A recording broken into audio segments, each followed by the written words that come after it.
Well, I think one of the best traits that a person in political office can have is to have a good ear. Listen. Have a big ear and a little mouth. Because so many people feel that they're obligated to have to sound off on every issue or whatever. But I think really to be an effective leader, you really have to be able to listen to people, what their concerns are.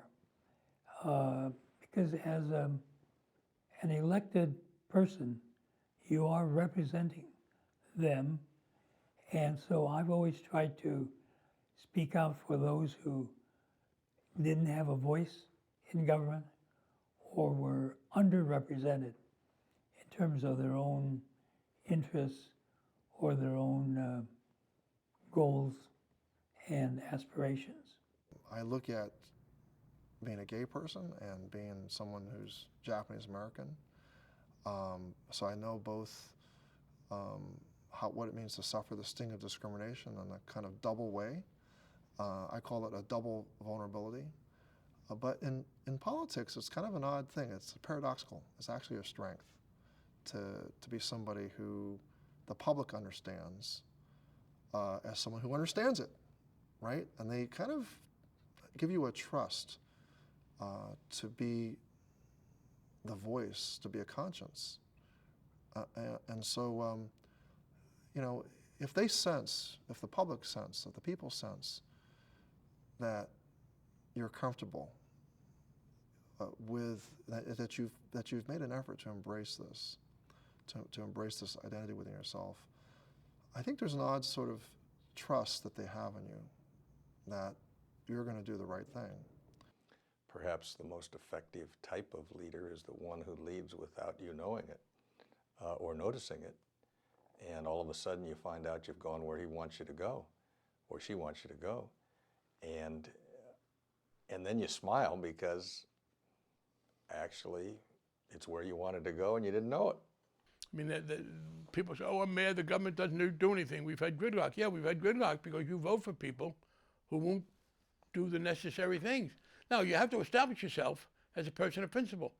And once you do that, I mean, I've said, in fact, logically, morally, the stronger you feel your principles, the more morally obligated you are to be pragmatic about implementing them. Otherwise, you have a situation in which you proclaim your moral purity and nothing happens. I once, in an argument with Ralph Nader on the radio, got so frustrated with his attacking people who were getting much of what he wanted in opposition to his getting nothing.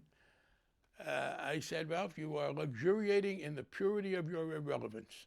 And that's the trap to avoid. There's nothing more fulfilling than crossing that finish line after a hard battle. And over the time period to get something done, frustration, anger, I mean, all kinds of complications. But in the final analysis, getting something done. And that's why today people are so polarized that I'm not sure how you get these different camps together, because the word compromise today is even a bad word. Compromise is if you agree with me. It's not that you and I meet somewhere halfway between how you feel and how I feel. Legislators, members of a state assembly, members of the House of Representatives, it's a group of a large number of people, 435 in the case of the U.S. House, none of whom is anybody else's boss. The Speaker is much more influential than a freshman member of the opposition party, but nobody can order you when you're a congressman to do anything. They can't tell you how to vote, they can't tell you to be somewhere, etc. Which means that you have got to get other strong-willed people to agree with you without being able to order them. We have no hierarchy. Awfully difficult to try and find a compromise or trying to find a way through the thicket of legislative proposals when you are so imbued with a sense of emotional righteousness that you can't talk to the other side or recognize the other side could be wrong by your understanding, but not wrong because they were morally wrong. And I think that's the sign of what I consider to be a master legislator. First, start with your principles. Second, do a realistic assessment of the context in which your principles will be pursued. And then figure out the best way, given the reality, to do two things. First, accomplish as much of what you want as possible in the near term.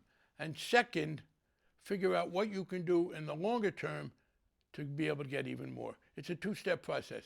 Yes, you accept the maximum that you are able to achieve in one situation. The mistake is to say, okay, that's it. You do two things. You fight as hard as you can to win on this day and simultaneously start fighting to be able to do more in the future.